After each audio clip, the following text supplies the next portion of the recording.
A paz do Senhor. Graças a Deus, mais uma oportunidade que Ele me concede para poder novamente estar falando com cada um de vocês e dessa feita para postar mais um comentário de uma das nossas lições. Hoje nós temos a lição de número 7, de 19 de maio de 2019. A lição tem como título Lugar Santo. Nós temos isso nas lições passadas, estamos falando sobre o tabernáculo. Nós vimos sobre o pátio do tabernáculo, que é a primeira parte de divisão, ali de separação do arraial do povo de Israel. Vimos então o pátio, os elementos que compunham ali a mobília do pátio. E hoje nós estaremos falando um pouco sobre o lugar santo, que é essa segunda parte do tabernáculo, que seria o mais propriamente dito o primeiro santuário, que estava próximo do lugar santo dos santos. Então a lição de hoje é o lugar santo. O textual das nossas lições, dessa lição, nos apresenta porque um tabernáculo estava preparado, o primeiro em que havia o candeeiro, a mesa e os pães da proposição, ao que se chama o santuário. Então aqui, logo nesse texto, de Hebreus 9, 2, fala do primeiro tabernáculo. Lembrando que o tabernáculo, como um todo, ele era composto do pátio, do lugar santo dos santos, mas há essa linguagem na Bíblia de chamar também o lugar santo de primeiro tabernáculo e o lugar santíssimo do segundo tabernáculo. E aí, segundo esse texto que nós lemos aqui de Hebreus 9, nesse primeiro tabernáculo estava exatamente ali os móveis que compunham aí a mobília desse primeiro tabernáculo. Era exatamente a mesa da proposição. Também tinha ali um candelabro, o candeeiro, um candelabro, e esses eram os móveis que ali estavam dispostos. Portanto, tínhamos ali então a mesa, o candelabro e também os pães da proposição. Nesse ambiente aqui também do lugar santo, tínhamos ali também o altar do incenso. Eram os três móveis que compunham, no caso, a mobília desse tabernáculo.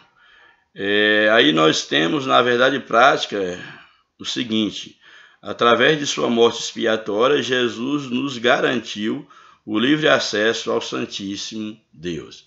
Então Jesus ele nos conquistou o acesso ao Santíssimo Deus, a Deus, através da sua morte, através do seu sacrifício. Hoje nada nos separa da presença de Deus, nem o pátio, nem o lugar santo, nem o lugar santíssimo, onde o próprio Deus está, porque Deus tornou o acesso livre. Então hoje nós podemos entrar diretamente diante da presença de Deus. Nós não temos nada que nos impede, desde, é claro, que nós tenhamos passado por Cristo, que é o sacrifício feito no pátio, tenhamos entrado nele, no santo lugar, para que estejamos habilitados para entrar no Santo dos Santos. Mas tudo isso já foi conquistado na cruz por intermédio de Cristo Jesus. Aí a leitura bíblica em classe está no livro de Êxodo, capítulo 25, e aí temos alguns versos, aí o verso 23, 30 e 31, depois o capítulo 26, os versos 31 a 37, depois o capítulo 30, o verso 1, 6 a 8. Então vamos ver o que nós temos aí na palavra de Deus. Eu vou estar lendo o texto, também não vou estar detendo muito nessa lição, vou ser sucinto. Ainda também o problema da minha garganta, estou ainda recuperando, mas procurarei ser sucinto na lição. Bem, aí o primeiro capítulo de Êxodo 23, verso 30, nos diz o seguinte, ou 25, verso 23, melhor dizendo: também farás uma mesa de madeira de cetim ou madeira de acácia. O seu comprimento será de 2 côvados, a sua largura de 1 côvado e a sua altura de 1 côvado e meio. E sobre a mesa porás os pães da proposição, que eram 12 pequenos pães, representando cada uma das tribos de Israel. Então, sobre a mesa porás o pão da proposição perante a minha face continuamente. Também farás um castiçal de ouro puro, de ouro batido será esse castiçal, de uma única peça, e fará esse castiçal, o seu pé, as suas canas e as suas copas, as suas maçãs e as suas flores serão do mesmo, uma única peça.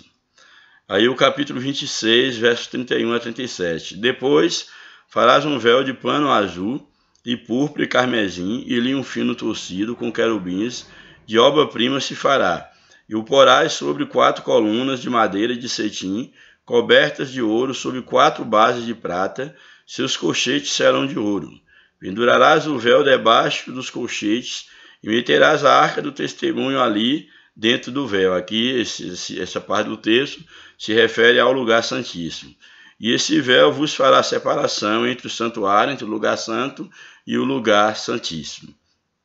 E porás a coberta do propiciatório sobre a arca do testemunho no lugar santíssimo.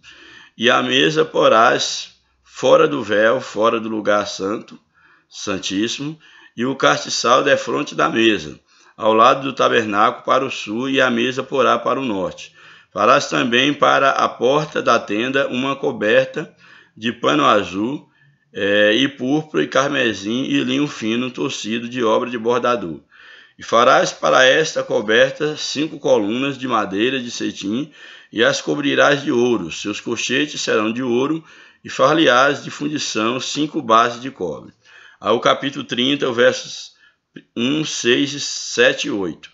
E farás um altar para queimar incenso, que é o outro móvel que estava faltando. Fará um altar para queimar incenso, de madeira de cetim o farás. Esse altar, ele era coberto de ouro. E o porás diante do véu que está diante da arca do testemunho, ou seja, próximo ao véu que dá acesso ao lugar santíssimo, ao santo dos santos, que é onde ficava a arca da aliança. Diante do propiciatório que está sobre o testemunho, onde me ajuntarei contigo. E Arão sobre ele, sobre, no caso, o altar de incenso, queimará o incenso das especiarias, as ofertas trazidas das especiarias, cada manhã, quando põe em ordem as lâmpadas, o queimará. E acendendo Arão as lâmpadas, à tarde o queimará. Este será incenso contínuo perante o Senhor pelas vossas gerações. Então deveria se queimar continuamente esse incenso, que era um símbolo das orações, um louvor, adoração diante de Deus. Bem, indo para a lição, aí o comentário da lição, a introdução nos apresenta local de serviço e de comunhão com Deus. As peças do tabernáculo denotavam a sacralidade do lugar. Os 2 véus, o véu que dava acesso ao santo lugar e o véu que dava acesso ao santo dos santos. Os 2 véus realçam a santidade que o local requeria. O lugar santo tem muito a nos dizer, por isso estudaremos a sua simbologia, pois essa tem muito a ensinar-nos nestes dias difíceis e trabalhosos. Então, nós iremos aprender lições através aqui da leitura do santo lugar.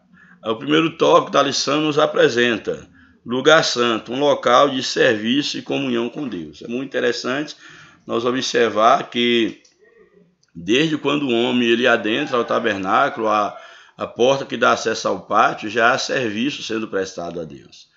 E ali havia toda aquela liturgia, aquele serviço que era realizado no lugar, no pátio, há serviço no lugar santo e há serviço no santo dos santos. E Jesus ele cumpriu todas essas etapas e em Cristo nós servimos a Deus através de Cristo Jesus. Bem, então, lugar santo, um local de serviço e comunhão com Deus. Primeiro subtópico, que lugar é esse? O texto de Êxodo 26, 33 mostra a distinção dos 2 compartimentos, no caso interno do tabernáculo. O primeiro é chamado de santuário, o lugar santo, e o segundo, santo dos santos, o lugar santíssimo. O primeiro aparece como um local de serviço, no qual somente os sacerdotes podiam entrar para oficiar diante de Deus. Isso aqui é interessante, porque nós sabemos que no lugar santo, no pátio, o povo poderia entrar no pátio, trazer ali os seus sacrifícios para serem sacrificados no altar do holocausto, porém no lugar santo apenas os sacerdotes poderiam entrar, poderiam oficiar, e no lugar santíssimo, no santo dos santos, apenas o sumo sacerdote uma vez por ano. Bem, então aqui o que nós temos que no lugar santo era um lugar Esse lugar era um lugar de serviço no qual somente os sacerdotes podiam entrar para oficiar diante de Deus. Os israelitas limitavam-se a trazer suas ofertas ao altar do holocausto, que ficava ali no pátio. O povo tinha acesso ao pátio, ao átrio, mas não tinha acesso ao lugar santo. O subtópico 2, um lugar de serviço e adoração. No tabernáculo havia uma porta e 2 véus, a porta que dava acesso ao pátio e 2 véus, um véu dando acesso ao lugar santo e outro dando acesso ao Santo dos Santos. Esses 3 elementos impediam a entrada de pecadores na presença de Deus. A porta, os véus, separavam o pecador da presença de Deus. O caminho para Deus começava com o derramamento do sangue, que se dava exatamente no pátio. O inocente animal, ele era então ali sacrificado a fim de restaurar a vida do pecador. E isso se cumpriu em Jesus, que ele foi sacrificado, por uma vítima inocente, sacrificado em nosso lugar, e nós, pecadores, para que nós pudéssemos ter livre acesso à presença de Deus. Era um lugar de serviço, porque ali era ministrado sacrifícios ao Senhor, mas também era um local de adoração e de profunda reverência. Era necessário que ali, além dos serviços serem prestados, que esses serviços eles fossem prestados com reverência e com temor, porque ali era um lugar de adoração, ali era um lugar da presença de Deus, e ali era necessário que houvesse todo um respeito, todo um espírito de adoração e de profunda reverência por parte dos sacerdotes que ali ministravam no lugar santo. E isso é muito importante porque nós sabemos que na presença de Deus nós temos que conservar a reverência. Hoje nós não temos mais um templo no sentido de que ali sejam oferecidos sacrifícios físicos, mas nós estamos espiritualmente diante da presença de Deus. E é necessário que cada um de nós conservemos a santidade, conservemos a reverência, sabendo diante da presença de quem nós estamos, que é diante da presença do Senhor, do Deus de toda a terra. Nos dias atuais, devemos ter o mesmo espírito quando exercemos um ministério na igreja local ou apresentamos o nosso culto ao Pai Celestial. A ideia de Romanos de apresentar um sacrifício santo e agradável a Deus, que é o nosso culto racional. Louvado seja Deus. Quando nos reunimos, ministramos uns aos outros, mas, sobretudo, todos estão reunidos para adorar ao Criador. Louvado seja Deus. O terceiro subtópico desse tópico nos apresenta o propósito do lugar santo. Tinha-se como principal função seu local onde o sacerdote ministrava sacrifícios pelas diversas espécies de pecados cometidos pelo povo de Israel. Ali os sacrifícios. A cada violação individual, familiar ou nacional, o sacerdote então entrava no lugar santo e apresentava um sacrifício ali pelo pecado do povo no lugar santo. Ali estava explícita a santidade de Deus, pois esse lugar era o local adequado para restaurar a vida do pecador diante de Deus. Entretanto, a apresentação dos sacrifícios não era perfeita nem suficiente, como registra a Epístola aos Hebreus, porque todo sacrifício ele era transitório. Mas Jesus foi o único sacrifício perfeito, que não precisava ser repetido a cada instante do pecado. Mas Jesus foi o sacrifício único e definitivo pelo pecado de toda a humanidade. Louvado seja o seu nome. Hoje sabemos que foi Cristo quem apresentou um sacrifício perfeito e suficiente no lugar santo, por meio de seu próprio sangue, garantindo-nos em seu nome a remissão de nossos pecados. Por isso, quem está em Cristo tem o privilégio de entrar na presença de Deus. Sabemos que Cristo ele conquistou esse direito para nós. E aqueles que estão em Cristo têm esse privilégio de poder entrar diante da presença de Deus com um sacrifício vivo e agradável, oferecendo a sua própria vida diante do altar do Senhor. Aí o tópico 2 da lição nos apresenta as 3 peças que compunham o interior do lugar santo. Primeiro subtópico, os mobiliários do lugar. O lugar santo era o espaço de preparação dos sacerdotes para entrar na segunda divisão do tabernáculo, o lugar santíssimo. No lugar santo havia 3 peças que compunham um ambiente perfeito de oração, intercessão e adoração e louvor a Deus. Havia lá o castiçal de ouro, onde as lâmpadas ali, que é o candeeiro, onde iluminava todo aquele ambiente. Havia a mesa dos pães da proposição, ou os pães da presença, e estava também ali o altar do incenso, que ficava no centro do lugar santo, de frente para o véu, que dava acesso ao lugar santo dos santos. O castiçal de ouro. O castiçal, como era feito esse castiçal? Isso aqui é bem interessante. O castiçal era feito de uma só peça de ouro e sustentado por uma coluna central. Essa coluna central, aqui temos uma imagem aqui do castiçal. Então havia essa coluna, essa peça central que sustentava o castiçal, essa base embaixo e esses ganchos que saíam aí, essas curvas que saíam aí 3 de cada lado e aí mais uma lâmpada no centro, e ao total eram 7 lâmpadas que tinham então aí o castiçal. Então o que nós temos aí do castiçal? O castiçal era feito de uma só peça de ouro e sustentado por uma coluna central, de onde saía 3 braços de cada lado, formando assim 7 lâmpadas, 3 de cada lado, e essa coluna central com uma outra lâmpada. Essas lâmpadas eram, interiormente, havia uma abertura nela, no caso dutos, lugar onde pudesse passar o óleo, o azeite para iluminar, para alimentar, no caso ali o pavio, aquilo, o que fosse embebido ali no azeite. Então essas lâmpadas eram interiormente alimentadas por dutos, nos quais havia uma mecha embebida no azeite, fornecendo dessa forma um combustível que, uma vez aceso, fazia o castiçal iluminar todo o ambiente, ou seja, as 7 lâmpadas produziam uma só luz. Então as 7 eram acesas ao mesmo tempo, e ali elas brilhavam como sendo uma única luz, essas 7 lâmpadas. E é interessante que no Apocalipse a Bíblia diz que Jesus ele anda entre os castiçais. É ele quem dá luz, é ele quem ilumina a igreja, já que os castiçais é uma metáfora também representativa no Apocalipse da igreja. E ali aqueles castiçais eles eram iluminados pela luz do Cordeiro. Nos evangelhos, o Senhor Jesus é apresentado como a luz do mundo. Ele diz que ele é a luz do mundo e quem o segue não andará em trevas. E é a luz que alimenta a vida da igreja, que ilumina a igreja, é o próprio Jesus. Ele, por sua vez, disse aos seus discípulos: vós sois a luz do mundo. Da mesma forma que o castiçal de ouro iluminava o ambiente escuro, Jesus é a luz que ilumina o mundo em trevas. A igreja também tem essa mesma função na terra até a volta do Senhor. Ela possui o verdadeiro azeite, que é o Espírito Santo na vida. Ela possui o verdadeiro azeite como a marca da unção do Espírito Santo.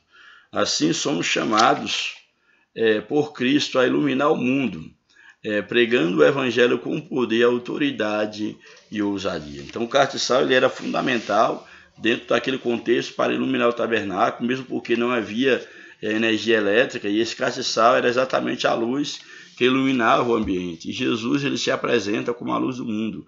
A igreja ela foi chamada para ser luz, para brilhar.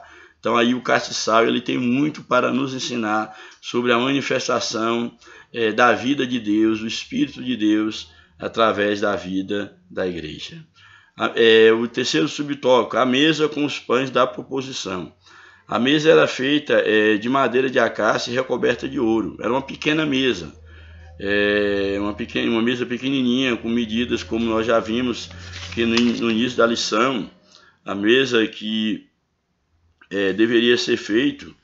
Isso aqui é bem interessante, porque essa mesa, o texto nos dá a medida da mesa, que era de 2 côvados, o seu comprimento. 2 côvados aqui, se for medir 2 côvados, se for a medida de meio metro cada côvado, aqui então 2 côvados dará exatamente 1 metro, 1 metro mais ou menos.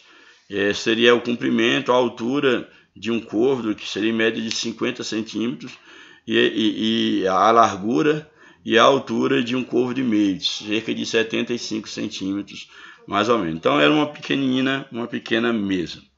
Então o que nós temos aqui, a mesa era feita com madeira de acácia e recoberta de ouro, de ouro. Nela eram colocados 12 pães da proposição, que representavam as 12 tribos de Israel, mesmo que essa mesa também era chamada de mesa da presença, ou seja, de estar diante da presença de Deus, e ali era colocado aqueles pães da presença diante da presença de Deus. Os pães eram feitos sem fermento, deviam estes ser comidos pelos sacerdotes, a fim de que os ministrantes estivessem nutridos para exercer o ofício na presença de Deus. E uma vez nutrido daquele alimento, eles poderiam, no caso ali, estar oficiando, mas ao mesmo tempo a própria nação de Israel estava ali representada diante de Deus. O Senhor Jesus também ele se apresenta como o pão da vida, o pão que dá a vida, que alimenta a alma do homem. O Senhor Jesus é o pão da vida e todos os obreiros devem alimentar-se de Cristo. Só assim poderão ministrar com graça e autoridade diante da igreja de Deus. Nesse sentido, todo crente é um sacerdote. Logo, devemos nutrir-nos do pão da vida. Fomos chamados para exercer o sacerdócio espiritual.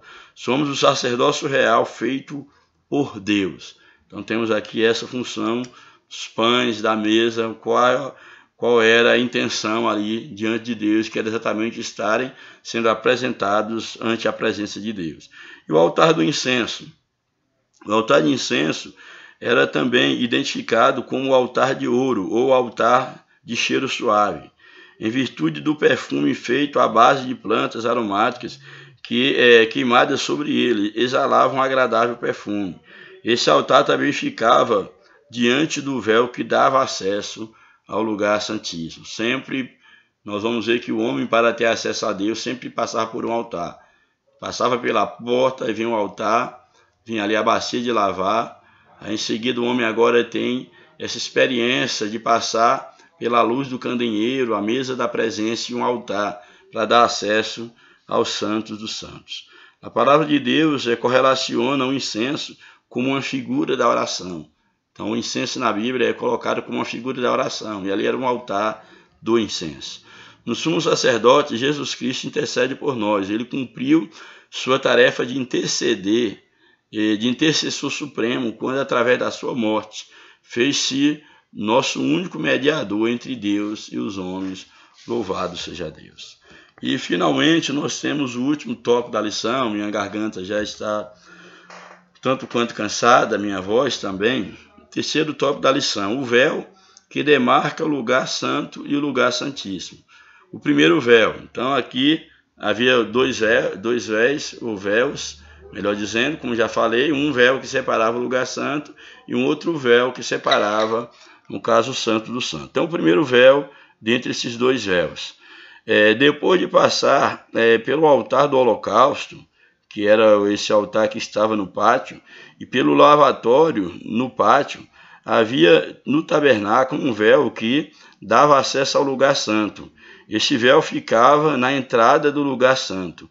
Ele era feito com linho torcido, bordado, e só depois de passar pelo altar dos holocaustos, pela bacia do lavatório, o sacerdote poderia entrar no lugar santo. Logo, esse primeiro véu tinha o objetivo de demarcar o espaço entre o pátio e o lugar santo. Se viu como demarcação na separação desses lugares sagrados do tabernáculo.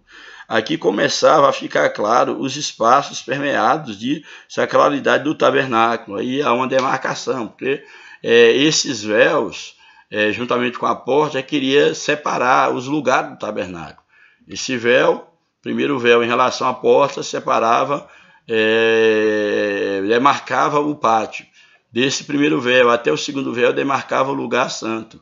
Desse segundo véu para frente até o fim do tabernáculo, aí então demarcava o lugar santo dos santos. Então aqui começa a ficar clara essa questão desses espaços permeados da sacralidade. O primeiro véu deixava patente o propósito santo daquele lugar. Louvado seja Deus, que era uma separação para Deus. O segundo véu, este é o véu que ficava entre o lugar santo e o lugar santíssimo, ou seja, o santo dos santos. No santuário, somente, ou no santos dos santos, melhor dizendo, somente, no santuário, somente o sacerdote podia entrar. Aqui a lição fala o sumo sacerdote no santuário, mas no santo dos santos, que é apenas um sumo sacerdote. que aí no caso é a ideia do segundo véu, como ele está falando. Então aqui ele colocou santuário, mas é de fato Santo dos Santos. Então no Santo dos Santos, somente o sumo sacerdote podia entrar representando todo o povo de Israel. No lugar santíssimo nós encontramos apenas a Arca da Aliança. Qual era o móvel que tinha no lugar santíssimo? Era a Arca da Aliança, ali onde guardava ali símbolo da presença de Deus. O segundo véu tinha o objetivo de demarcar o espaço entre o lugar santo e o lugar santíssimo. Aqui a sacralidade inspirava uma consciência de intimidade com o Altíssimo. Era o lugar de maior intimidade com o Altíssimo, era exatamente no Santo dos Santos. Não que os outros lugares não demonstrassem esse respeito, essa reverência, esse acesso, essa intimidade. Mas aqui era o lugar de máxima intimidade, local esse que somente os sumos sacerdotes poderiam entrar ali para estar diante da presença de Deus. O segundo véu deixa claro que a partir daquele espaço havia um propósito santo e remidor no lugar sagrado. Os dois véus são uma imagem para nós. Antigamente havia uma gradação e divisão do próprio lugar do sacro ali dentro do próprio tabernáculo, a divisão do pátio, do lugar santo e do santo dos santos. Mas Cristo, nosso sumo sacerdote, por intermédio do seu próprio sangue, o acesso à sua presença é aberto através do sacrifício de Cristo. Assim, a igreja de Cristo tem a liberdade de exercer seu sacerdócio na presença de Deus. Então, Cristo ele conquistou para nós, ele conquistou para a humanidade o direito de poder entrar diante da presença de Deus. O véu foi rasgado em Cristo. Cristo ele é a garantia da nossa vitória. Ele nos dá a condição de podermos entrar diante da presença de Deus e podermos permanecer diante da sua santa e bendita presença. Aí a conclusão da nossa lição, já estamos chegando ao final, nos apresenta: cheguemos-nos com ousadia e confiança diante de Deus. Através do sangue de Jesus somos salvos, justificados, adotados como filhos de Deus e santificados. As cortinas que nos separavam do Pai Celeste foram removidas pelo Cordeiro através de sua morte no Calvário. Portanto, não deixe de usufruir este glorioso privilégio. Então, nós sabemos que o que Jesus conquistou na cruz é um direito da igreja, é um direito dos seus filhos. E é muito interessante quando aqui na conclusão coloca que devemos nos achegar com ousadia e confiança diante de Deus. Não porque nós merecemos, não que nós tenhamos esse crédito, não que de nós mesmos nós tenhamos essa condição, mas o que nos dá ousadia, o que nos dá a confiança de entrar diante da presença de Deus é porque Jesus ele conquistou esse direito para nós. Jesus ele conquistou na cruz o nosso direito, o direito de nós entrarmos diante da presença de Deus. Jesus, quando ele assume a forma humana, ele começa o caminho da nossa aproximação com Deus. A Bíblia nos apresenta que os nossos pecados nos separam do nosso Deus. E é interessante que a humilhação de Jesus a partir da sua encarnação e todo o seu ministério é exatamente o caminho de volta para Deus. É através da encarnação de Jesus que inicia esse novo relacionamento do homem com Deus. É através da sua encarnação, Deus ele está se rebaixando à condição do homem para reconciliar consigo mesmo o homem que o havia ofendido. Então imagine que grande amor e gesto de Deus, porque ele foi o ofendido, ele mesmo reconciliou consigo mesmo o homem pecador, o homem que havia ofendido. Então Jesus ele nasce para exatamente ser essa ponte entre nós e Deus. E aí ele, assim na simbologia do tabernáculo, quando ele se oferece, Jesus ele oferece como uma porta. E ali depois da porta havia o lugar, o altar do holocausto. E Jesus ele se oferece não só como a porta, mas ele é o próprio altar, ele é o próprio sacrifício, ele é o próprio holocausto entregue por nós, que nos dá a condição de ser lavados pelo seu sangue, lavados pela sua palavra, na simbologia da bacia, nos dá direito ao acesso ao lugar santo, a estar diante da presença de Deus ali na figura da mesa, dos pães da proposição, os pães da presença, nos dá direito de receber a sua vida em nossa vida, na simbologia ali dos castiçal, da luz que brilhava no tabernáculo. Nos dá direito de estar diante da sua presença através do altar do incenso. E também nos dá o direito de adentrarmos no lugar santo dos santos, diante da arca da aliança, diante da presença de Deus. Então esse foi o privilégio, esse foi o benefício do sacrifício de Cristo conquistado na cruz por nós. Então que Deus nos abençoe, que Deus nos ajude e que nós possamos aprender a valorizar a obra de Cristo em nossas vidas e nós possamos a cada dia estar conscientes de que nós passamos pelo pátio, pelo sacrifício, pela cruz. Entramos no lugar santo, estamos na presença de Deus e temos acesso direto, através de Cristo Jesus, ao Santo dos Santos. Um grande abraço, a paz do Senhor, oreis por nós, em nome de Jesus. Amém.